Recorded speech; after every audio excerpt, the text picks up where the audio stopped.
So I'm very excited to share the first guest that I've had on the channel, on this podcast or whatever it is. And before I share that, I just wanted to record a little introduction to say a few things about the conversation and about the nature of the topics of the conversation. So my guest was Erik Ireland, and it was a wonderful conversation. Erik shared so much helpful wisdom and insights and practical advice that I think will help a lot of people. It's Erik's got a very unique approach to awakening and navigating life that I think he's got such a great way of sharing these his own insight and his own wisdom, right? A lot of people can have a lot of deep insight, but it's a real skill to be able to put that into practical terms for other people. And I think Erik's put this into a really great package or approach, which he calls the hero's journey and Awaken Your Myth. And I wanted to just mention a few things on the topic of awakening, because that's one of the things that we get into in this video. And it can be quite a deep and triggering topic sometimes if we haven't gone down this path much ourselves, if we haven't taken a look beyond our thoughts, beyond concepts, beyond who we think we are, without really investigating that. And what I wanted to say is this conversation has so much helpful stuff that Erik shared and that we discussed, that I think it will be helpful to somebody regardless of how deep of a inward exploration you're embarking on. If you're open to what's being discussed, I'm sure there's something that you will take away from it that is helpful in whatever kind of life circumstances you're navigating. Erik's approach and kind of thoughts on this process, I think, can be applied. But I often know how the mind can react to this topic of inward looking, and sometimes it can be triggering. It can be uncomfortable if we haven't gone there. So I just wanted to put this little disclaimer here that if anything we're talking about doesn't resonate, that's fine. That's absolutely fine. Just take what seems relevant, and if anything we're saying sounds a bit weird, it doesn't really resonate. It doesn't make sense because we kind of just dived into various aspects of this, and maybe some of it doesn't quite resonate, and I'd say that's absolutely fine. Just take away what does, and also notice the tendency of the mind to react to that which doesn't kind of fit into the normal plane of understanding, right? The normal concepts of the world and life. If something doesn't really fit into that, it's quite often rejected by the mind. And it can be really helpful to just notice that tendency in ourselves to kind of react against something that maybe, unsettles our current place of being, our current way of being in the world. So when something questions that, it can be a bit uncomfortable. So to just see how my triggers, my reactions come to the surface when somebody points this out, and then we can decide to, turn off the podcast and not listen anymore, or just notice and see how the mind plays out. And however one decides is absolutely fine. So if this resonates, enjoy. I think it's a great conversation. And if it doesn't, that's absolutely fine too. We're just sharing. Yeah, so enjoy. Oh, one more thing I wanted to mention is I didn't remember to ask Erik at the end to share his links if anybody wants to get in touch with him.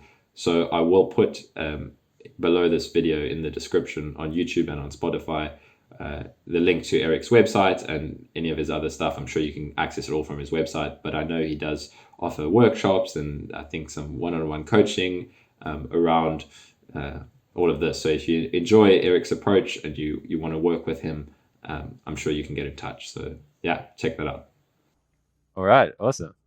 So I guess yeah, let me introduce Eric to the channel. So this is the first interview I'm having on the channel, and I've invited Eric to join me, and he kindly offered to come have a chat. So Eric is a certified mindfulness teacher. He has a quite popular podcast, Listen to Sleep, which has great meditations and stories for sleep. And what I'm really interested in talking to Eric about, though, is his stuff around his other podcast, which is called Awaken Your Myth. And what Eric dives into there is, let me read a piece I got from his website. He's focusing on equipping you with essential tools for navigating life's challenges while guiding you toward the deeper realization of who you truly are. And I think that's great because it's focused on the awakening aspects of who are you really, diving into that, as well as how to deal with the nitty gritty life challenges that we face. And yeah, Eric touches on the hero's journey, he touches on mindfulness. So I'm really excited to dive into all of this stuff with Eric. So yeah, Eric, how are you doing? I'm great, Kyle. I'm great. Thank you so much for asking me to come on. I'm looking forward to chatting with you. Yeah, awesome. It's great to have you. So first, let me just say, I guess, what really interested me in talking to you. So I know your work through Angelo. Angelo's stuff has been tremendously helpful for me. So I really enjoy your guys' conversations. And one day, actually, after a retreat, I did a 10-day retreat here. I was driving home, and on Spotify, just one of your, I think I was listening to something of Angelo's, and one of your Awaken Your Myth podcasts just came on. It was one of your hero's journey. Something in the title was about the hero's journey, and just the way you kind of the stuff you touched on, like when someone's struggling in a difficult life circumstances, you broke it down into kind of the yielding to life first, I think you said, and then diving into the unknown, how we originally refused that, and then going towards the unknown is actually where the hero's journey lies. So maybe you could unpack that a little bit more for us, because I, with hearing all of that and the way you spoke about it, it resonated so deeply with my own experience. So what I talk about on my channel is my recovery and kind of realization journey that came along with that, from dealing with a quite challenging chronic illness, and and how that went from being the worst possible thing that happened to me to a profound opportunity for transformation. Really resonated with the stuff that you touched on with your hero's journey and your understanding of it. And I just thought it applied so great to this dealing with a really challenging life circumstance, and how if you're open to it, there's tremendous possibility for transformation and growth there. Yeah. Sure, sure. Yeah, wow. Um, you're absolutely right, Kyle. Is that so often in life, when we've got a challenging life circumstance, our immediate reaction is, this is bad, this is wrong, I don't want this, I want that. And so everything becomes about resisting, pushing, struggling, fixing. And that can work, but it also causes an incredible amount of suffering.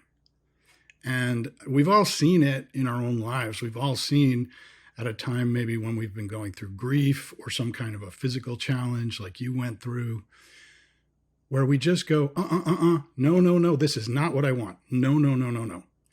And that approaching life with a no, no, no mindset immediately sets us up for lots of suffering and going into our mind, our problem solving mind, to try to find a way out of what we perceive to be the problem of life. My life is now a problem.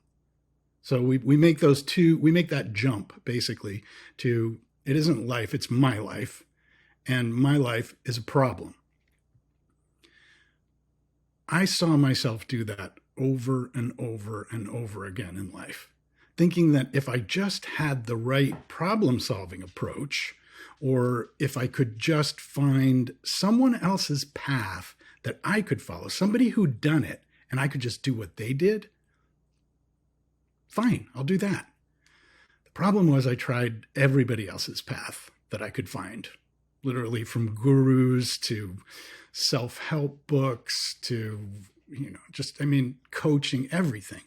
And it all boiled down to I was looking for someone to give me a path.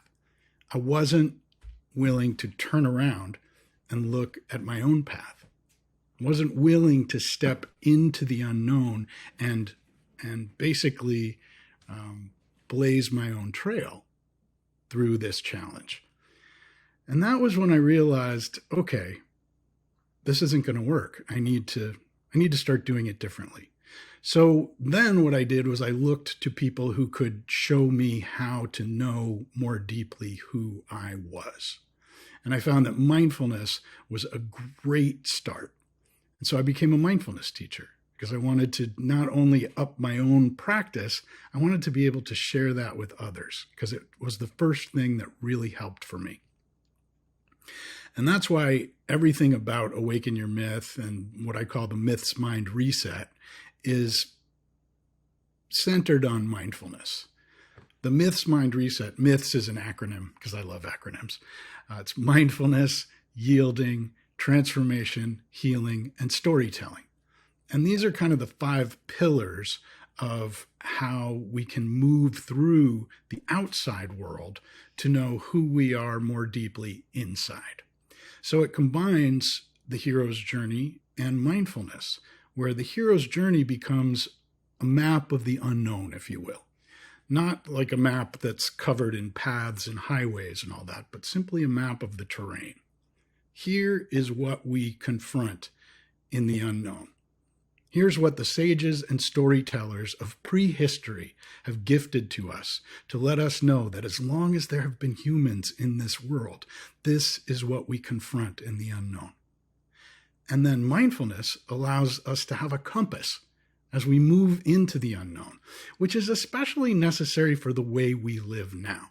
I'm not sure it was so much 10,000, 100,000 years ago. I don't think mindfulness, being out of the present moment, was a way people spent much of their time at all. But we spend so much of it. Our lives are in a screen or in the future or in the past. So mindfulness brings us to the present because that's the only place we can ever enter the unknown from. And then we're able to take that first step and start to see what options are available that are not simply coming from our conditioning or our past or some hope about the future or some resistance of this thing that we don't want, some desire for this thing that we're craving. We can be with our experience right now and begin to move from there. It allows us to connect to a deeper instinctual operating system, to our intuition, to move from there. So I think what you were referencing when you were talking about the podcast episode was the way we can move through any challenge using these pillars. And that really starts always with, say, I get up in the morning. This happens to all of us. Something's off. I just don't feel right. I'm anxious. Maybe did I have a dream about something? This isn't, we can just go into that and take a deep breath. Who am I right now? Because mindfulness is really all about that. Is what is here. We don't need to answer that question with the mind. We can just float it. Let it be there. Come back to this moment. And then it's about yielding. Okay, if I'm not going to fight this, if I'm just going to see this as what is and an opportunity, if I'm going to yield to my intuition, not my doubts, what is this? What is this? What opportunity is this for me to move forward into the unknown? And then it's about transformation. Okay, so things are always changing. Where is the transformation here, right now, in this moment? Where is transformation? And we can go deeply into that, or we can just let it be.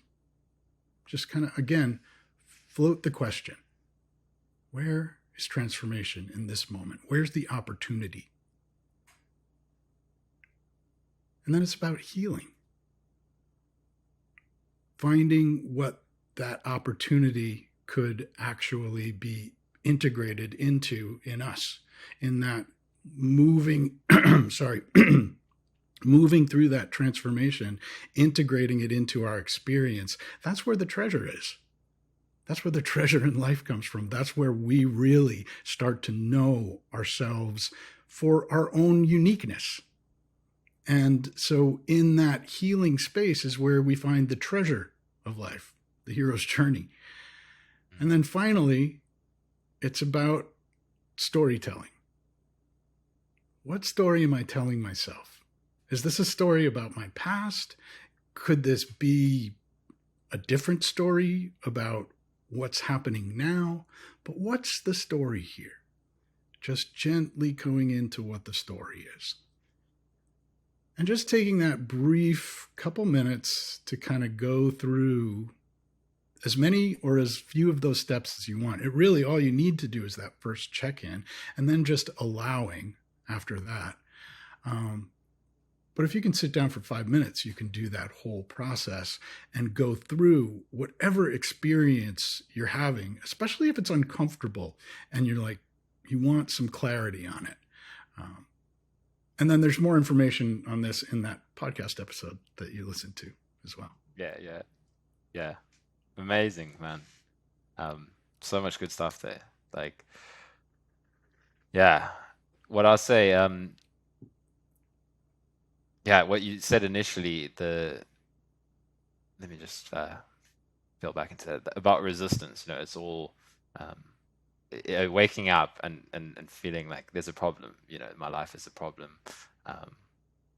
Yeah, I can relate to that so much. Like that is just such a stressful place to put yourself into, to that constant looking, and like you said in your own journey, looking for somebody else's path, and realizing that you got to come back into the present. Like that's exactly where the journey is. It's right here.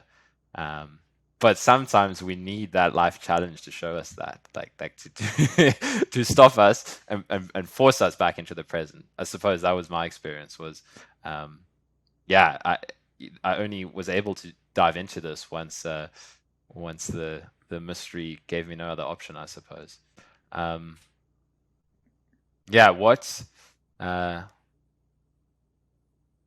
So let's talk about what you said about coming into the present, and I loved your that kind of little breakdown of steps you gave there. To stop, float that question of who am I, and what I think is really key is that what is the opportunity here, as opposed to what am I trying to get rid of? Or I mean, that can be a helpful question. What am I trying to get rid of? And then that can show us where we're resisting.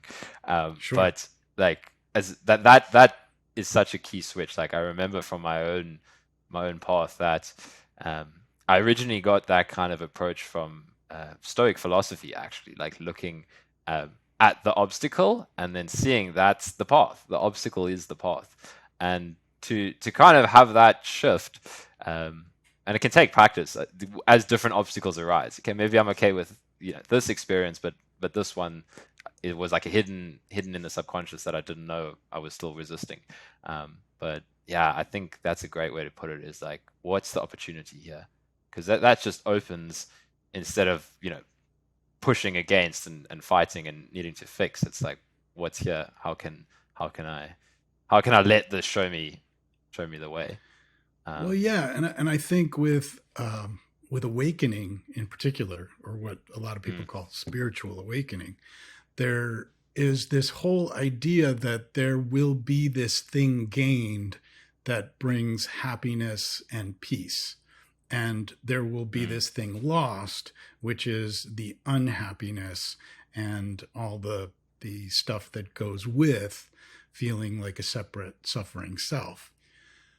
And what the hero's journey really teaches us is that it's all of a piece. There is nothing to be gained. There is nothing that you're going to get that isn't here now. And if you can't be with what is here now, you'll never be able to experience the fullness of it. And that simple turnaround of, okay, there's not something that needs to be different. That can be really hard to sit with. You know, how can this be okay? You don't have to want it. You don't have to desire it. You just acknowledge that it is the case. And when we accept that, then we can begin to move past that. We can allow it to change rather than resisting what it is, which not only keeps it around much longer than it would if we didn't, it reinforces this sense of that there are things that I can, if I work hard enough, I can create a life that is only full of the things I want and has none of the things I don't. And then every time a thing that I don't want, oh no, it's another thing I didn't want. Why does this always happen to me? It becomes a story, you know. Whereas, what if the story was, whatever happens is okay. It's going to change. It's not forever, none of it.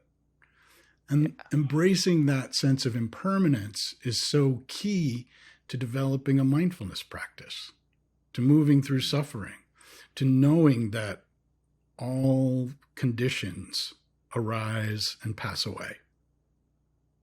Right. There are none that are going to stay. And there's nothing you can do to create a condition like a beautiful house, a beautiful partner, a beautiful car, a perfect job.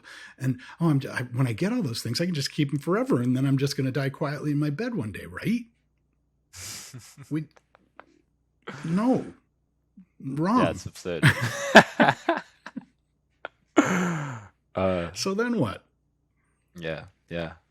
The seeking mind that's attaching, that's putting it always onto something else, right? And once I get that, that's where it's at.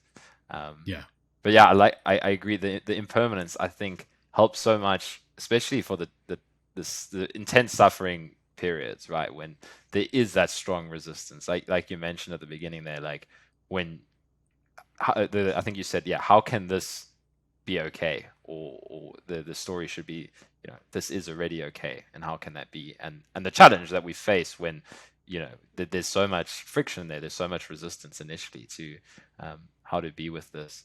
And remembering the impermanence has always been was always helpful for me in the real kind of acute periods, I would say, of like the intense stuff. It's coming and going, so why not surrender to it? Like it's not going to be there forever, so open to it, let it. I think we've hit on a lot of the stoic side of this, the suffering and the impermanence, and there's another side to all of this that I think is really what's been the key to me with developing Awaken Your Myth, is that it's not just about stoicism. It's not just about how we live our lives. It's about what's uncovered through that. It's about knowing who we are in a non-conceptual way, so that what the story we tell is a metaphor, an allegory, a parable about who we are and what life means to us. What it's a way we can share our authenticity with others. We come deeply into contact with what I call this river of compassion that flows through all of us. It's not like a sympathetic compassion, or it's more like an unconditional love, like a sense of we're all in this together. And a sense is almost a better way to put it than an emotion. And so we meet someone and we know, oh, you are me. We are all in this together. And we are also all unique. We're far more alike than we are unique, but we are unique. And the expression of that authenticity, that uniqueness, becomes a flame that burns within us. And when we are allowing that flame to burn, we can also share it with others, like lighting someone else's flame with yours. And that's how this becomes something that's not just about how do I end my own suffering.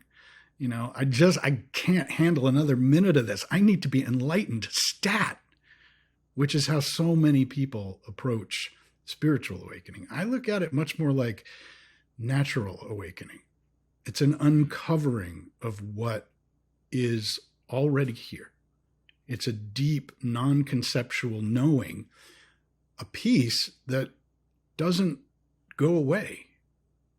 It's not just there for sitting on a cushion, you know, and then you get up and go back to your life and, oh, I got to go meditate again this afternoon because I'm so wound up. Yeah. Even in the midst of chaos, turmoil, sadness, grief, it's there. Yeah. And it's there for all of us right now. Yeah. But we don't see it when we're wrapped up in our thinking mind and thinking that our story is us. Not that we're telling and to a certain extent creating that story, but that my story is me. Oh, you wouldn't believe what happened to me today.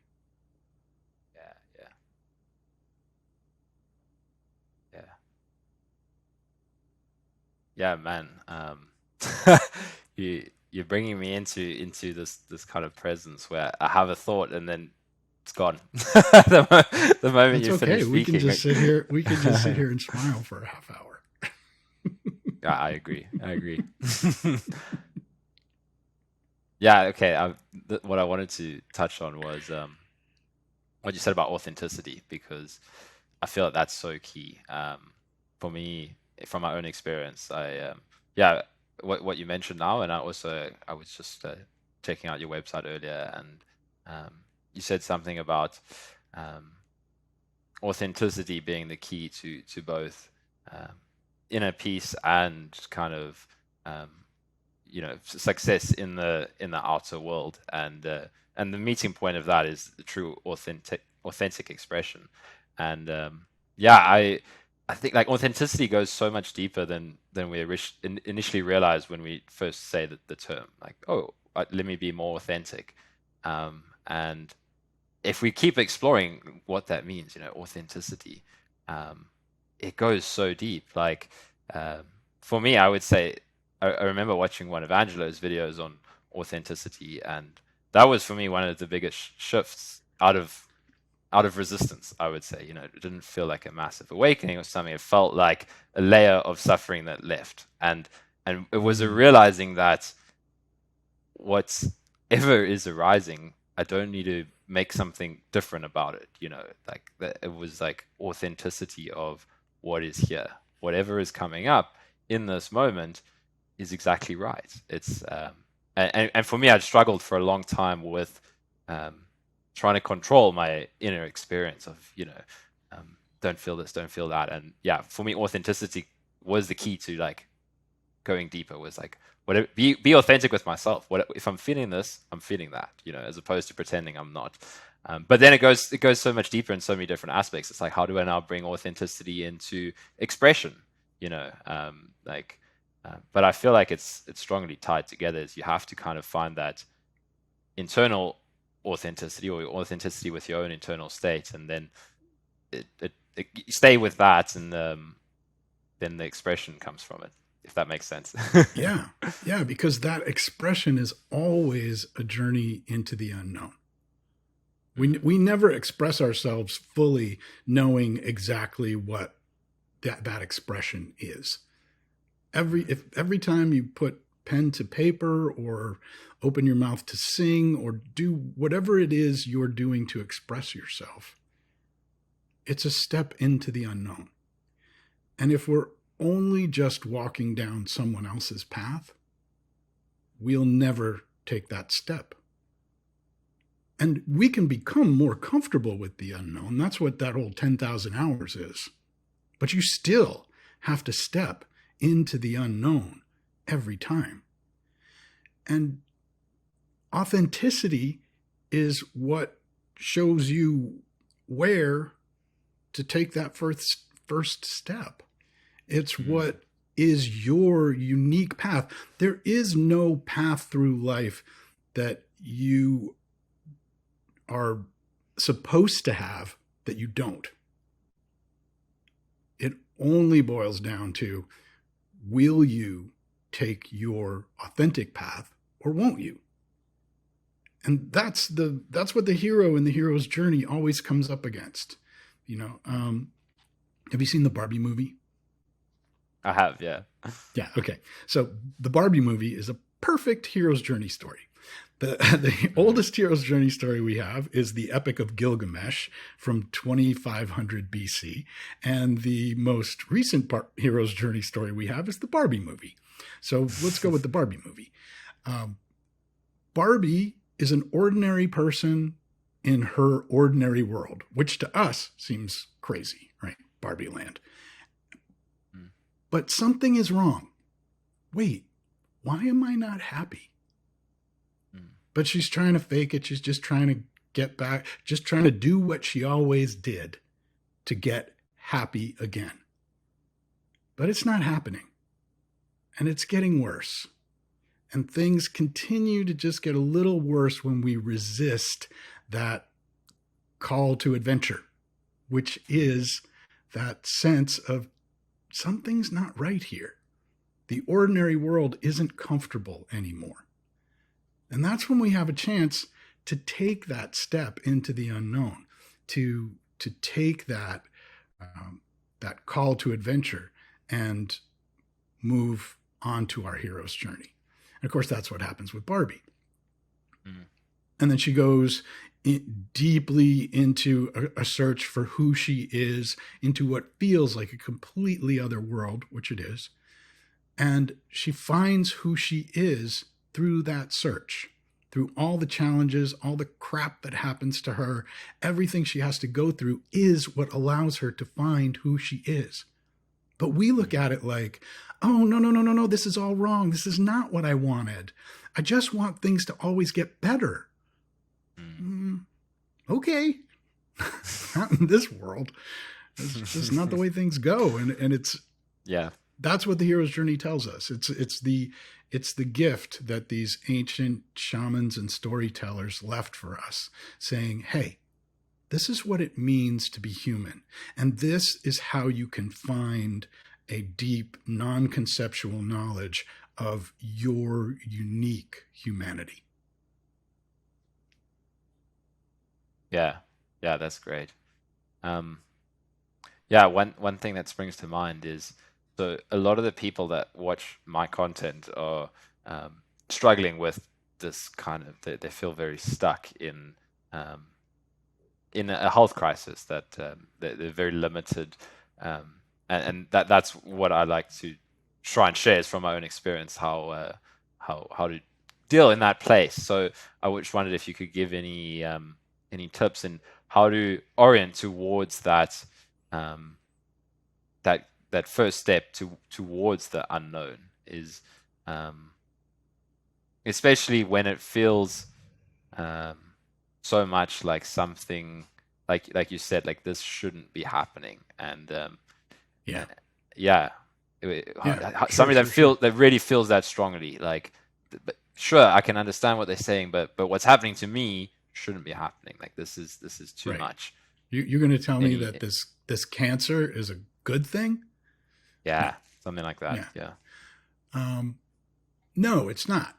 It's threatening your whole ability to continue to take hero's journeys. So what options do you have?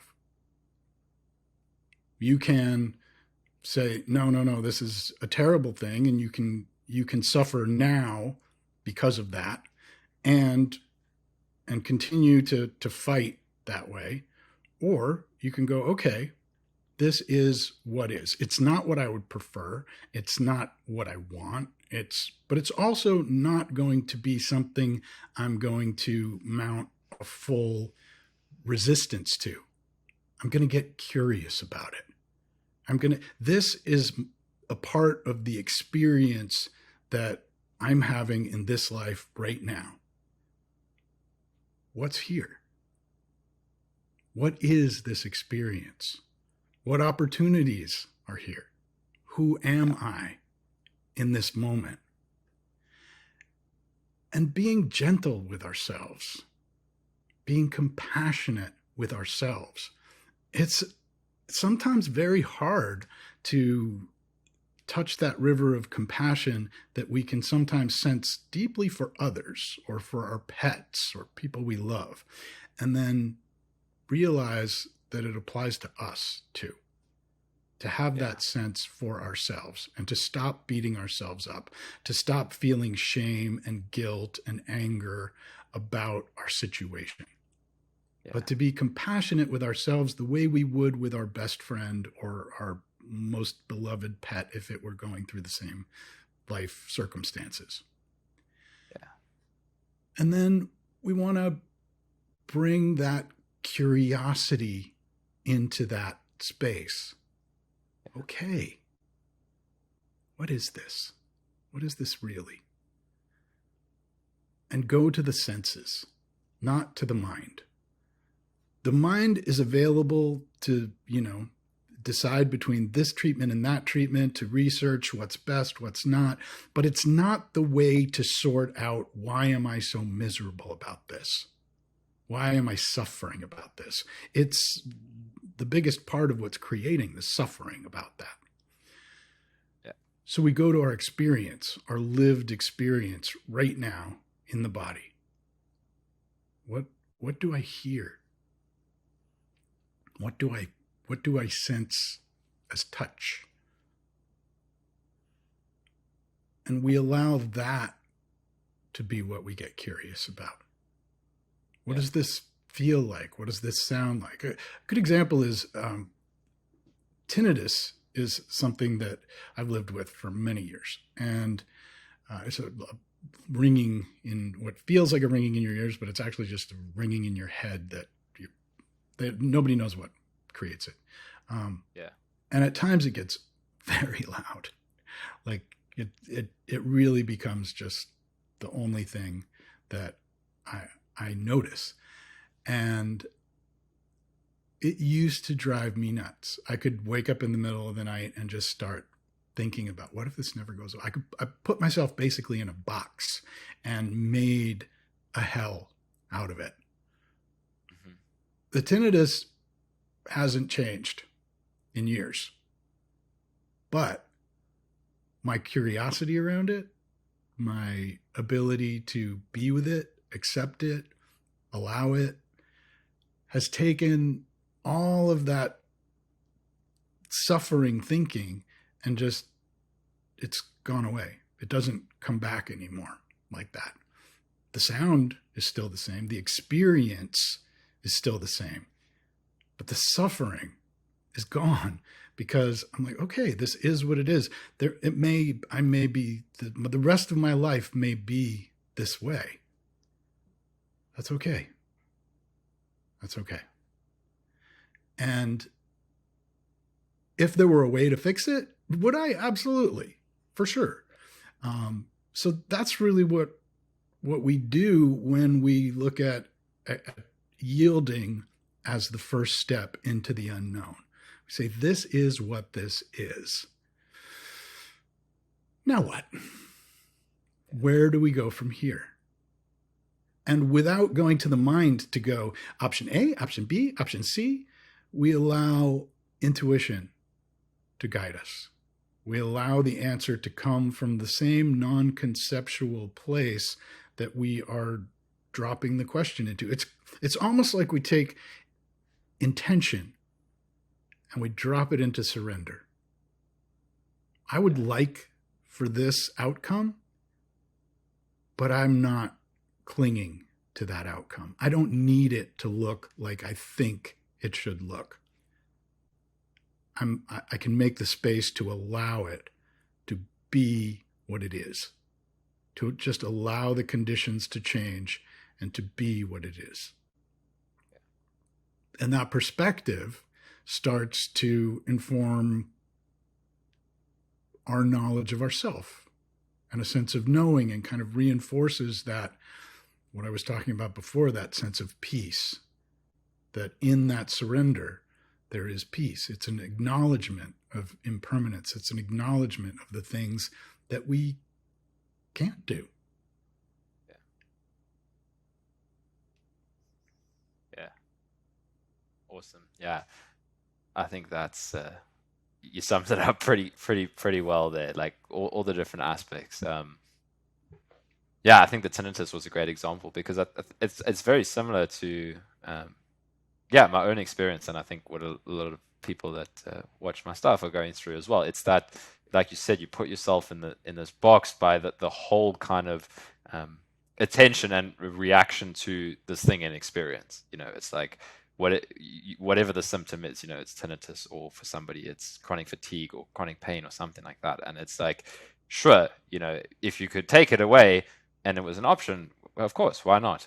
But it's here right now. And the suffering is like you said, it's coming from the mind. It doesn't have to be there, as you said, from your own experience. It's like there's a stark contrast. The tinnitus is there, but the suffering is added on top.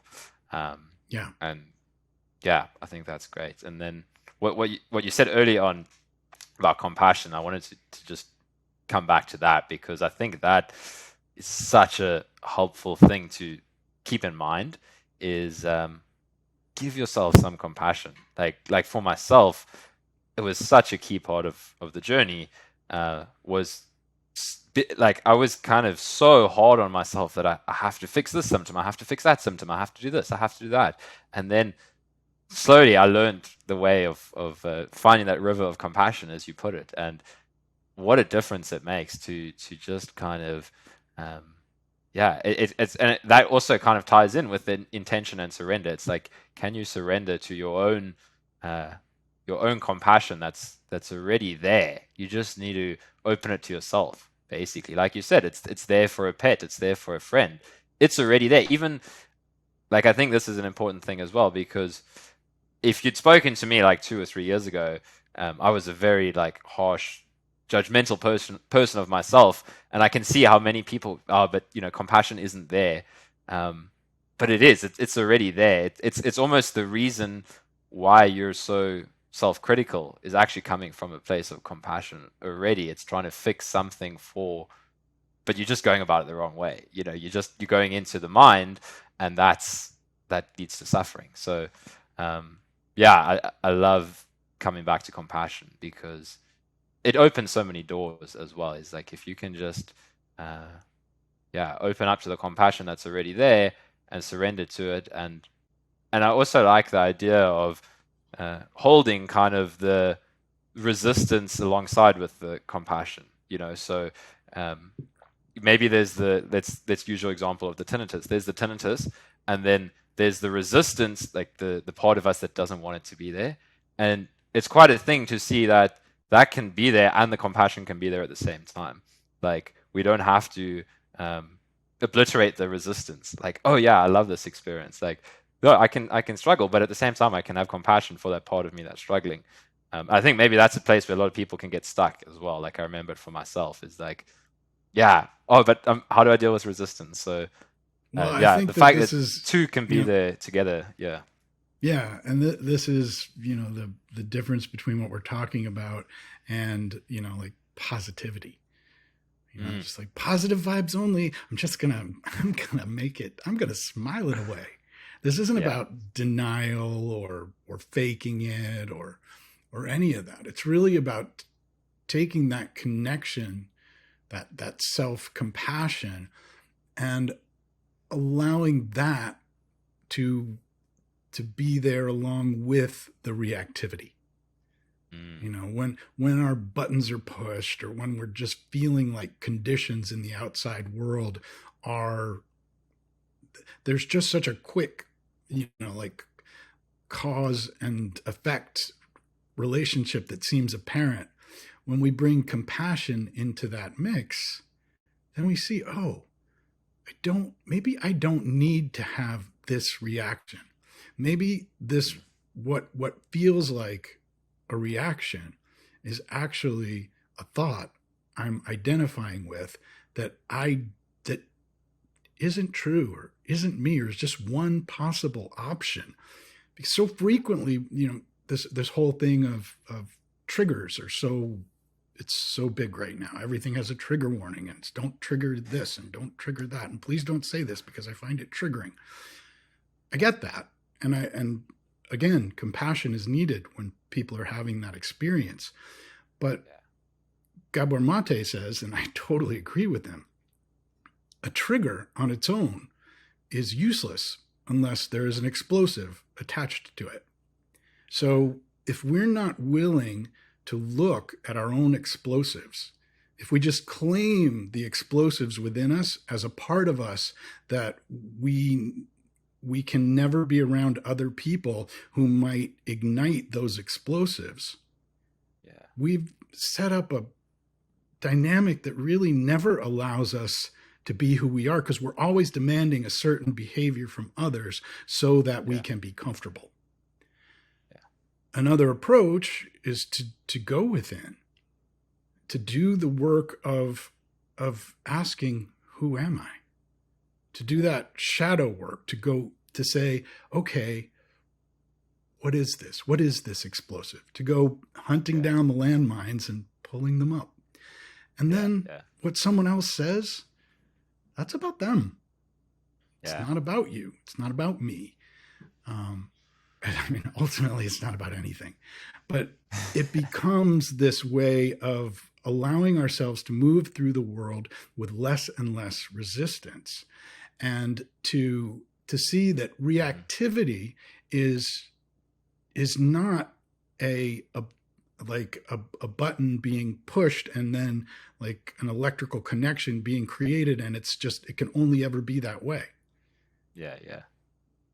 So man, that's so important. Like everything you said there about triggers and reactivity, it's that belief that everything in external is what needs to change for me to find that peace internal. That person needs to do this, and this needs to be like that.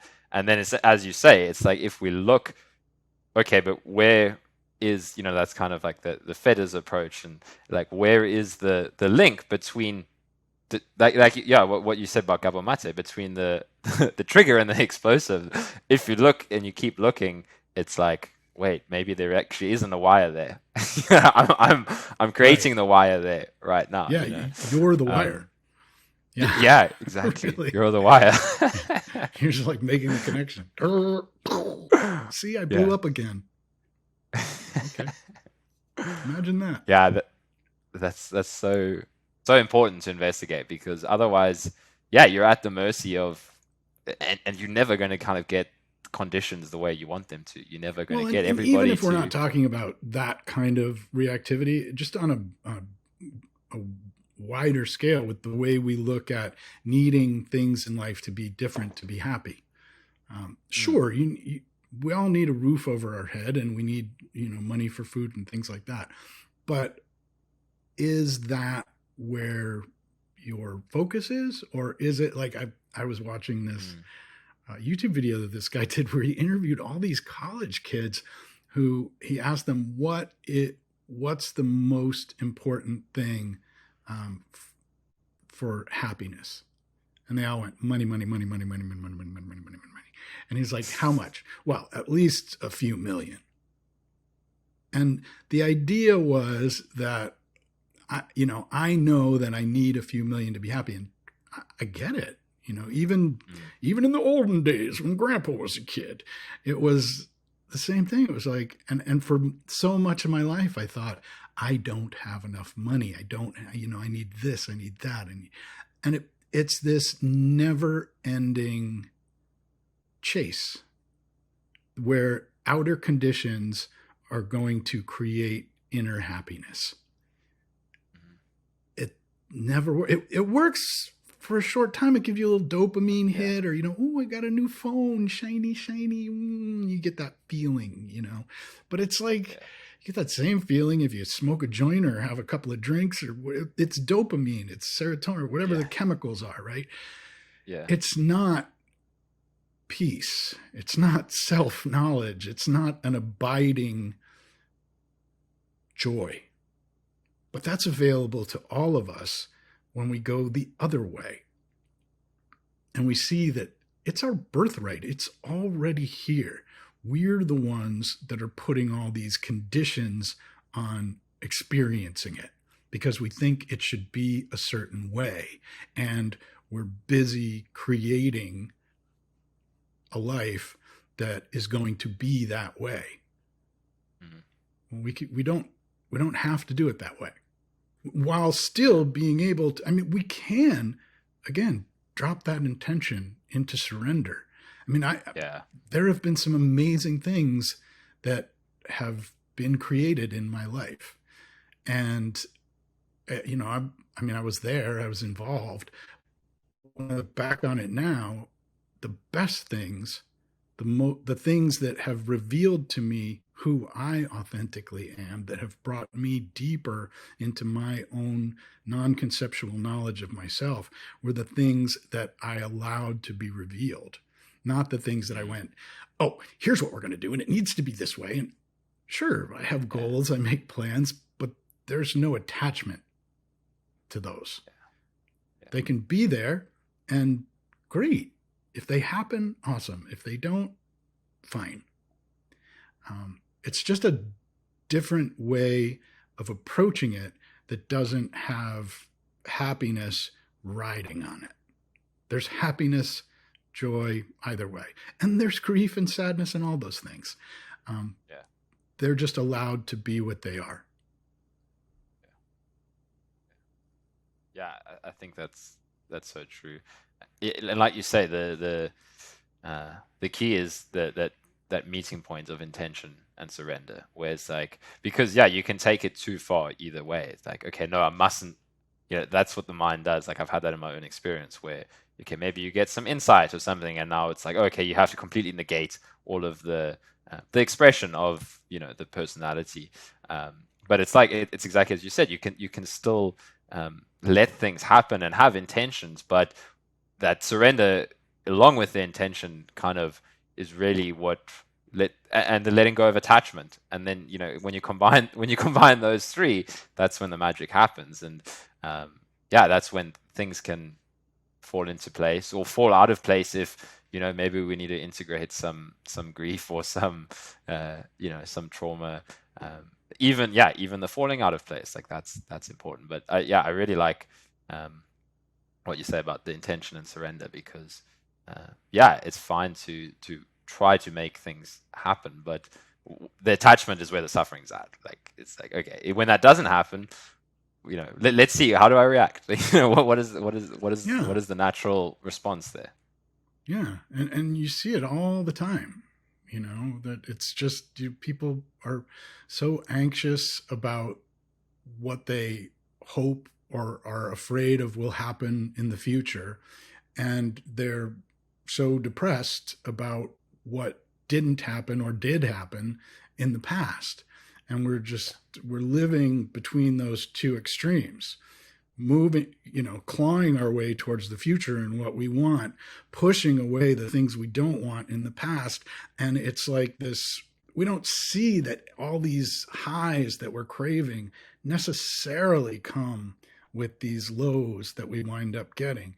And so we go back and forth and back and forth, and we feel special, and then we feel completely ashamed, and we're just like, oh, why am I not getting what I need? And it's this I mean, we all know what that feels like, that like, oh, why does this feel so uncomfortable to be me right now?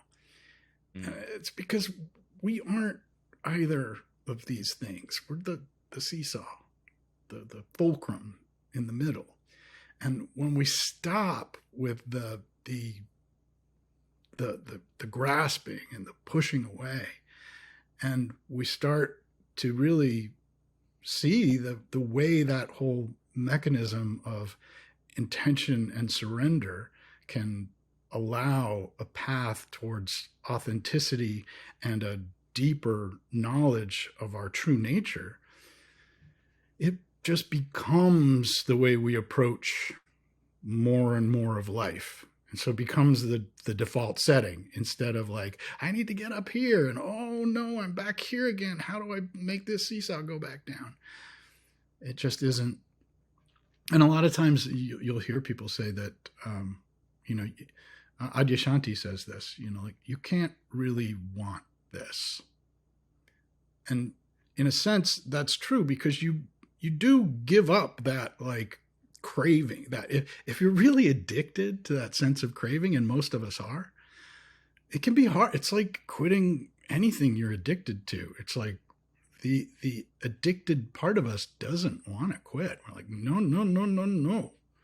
And so that can factor into all of this, which is why it's great to have some support. It's great to have that sense of compassion, to get in touch with that sense of compassion with a mindfulness practice that allows you to move out of that addicted mindset, that compulsive mind that is creating all of that, which is all an illusion anyway. And when we can get to our present moment experience, literally coming to our senses, tuning into the senses, we have an opportunity to experience a different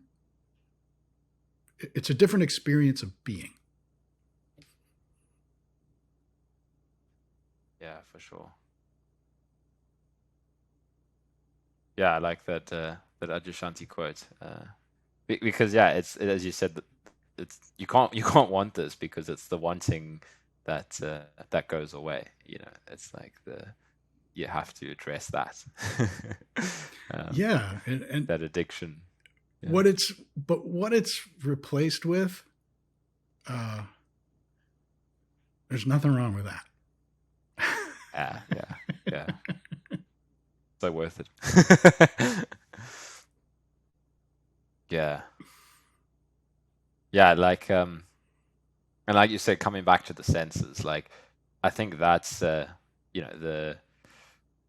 such an important tool, because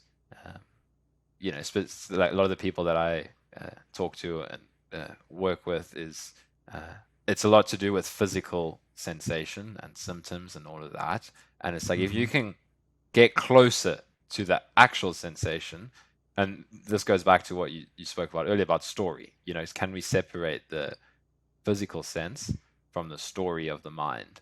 It's like, come back to the senses, and what you thought was such a problem, you can see that it's not really, it takes some work, but it's not what it looked like. It's not what the mind was saying it was. Right. So, I know this isn't for everybody. There are a lot of people who are just going to say, nope, I'm gonna do it my way. But if your way doesn't work, if you want to try something different,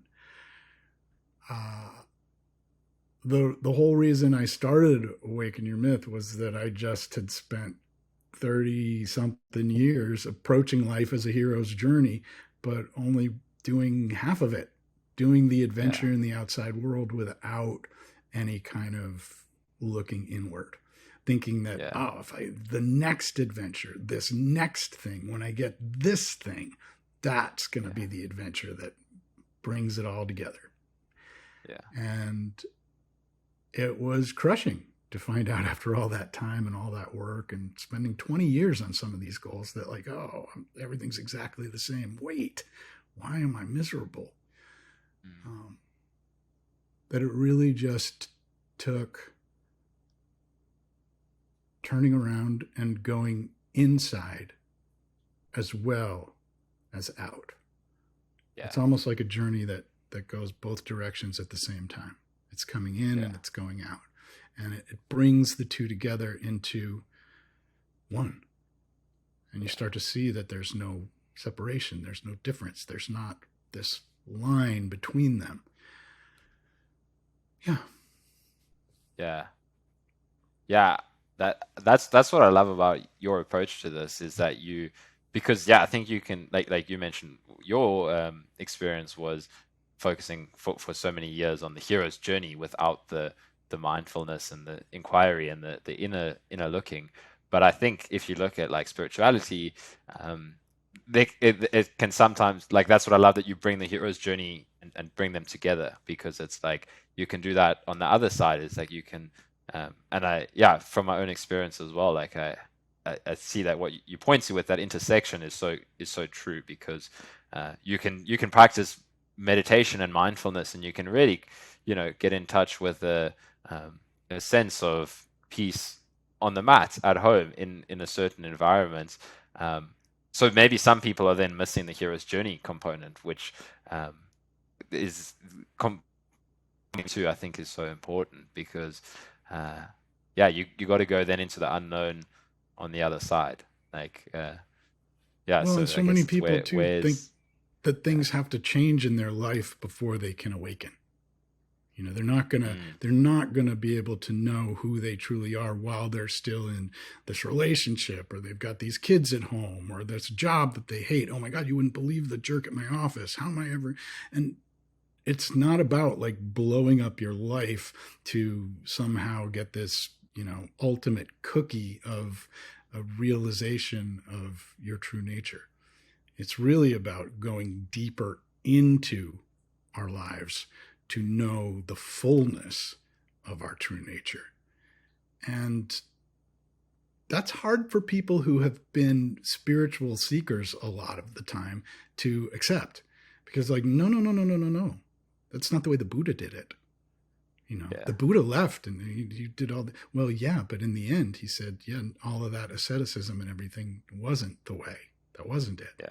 So it really does come down to bringing it all together. And as long as we're pushing parts away to try to get a different part, we're still just spinning. We're still just spinning. Yeah. It's got to all be accepted.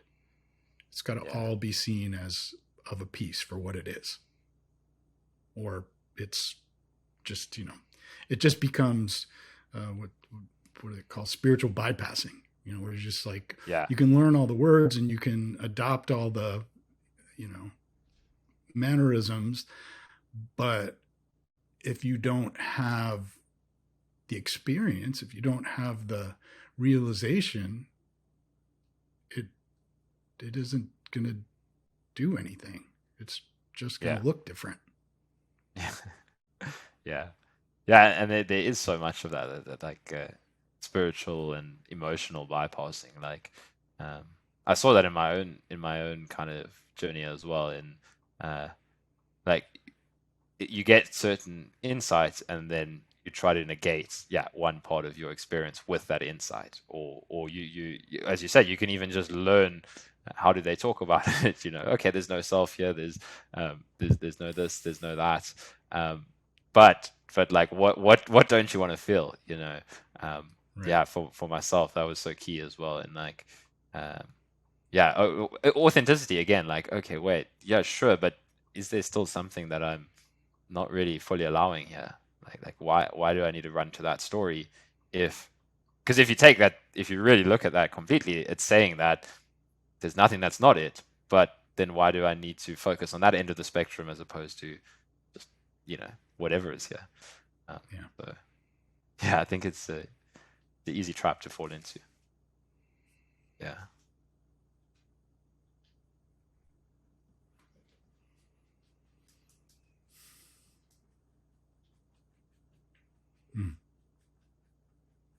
This has been such a great conversation, Kyle. Thank you so much for asking me to be on your channel. I really enjoyed it. Yeah, no, I've loved it. It's been so great to hear more of your approach. Like, as I said, I've listened to quite a few of your chats with Angelo and a few of your things, but just chatting to you as you unpack it, I love it. It's been really good, and yeah, thank you so much for being so open and willing to chat. I've loved it. Yeah, awesome. Well, let's do it again sometime.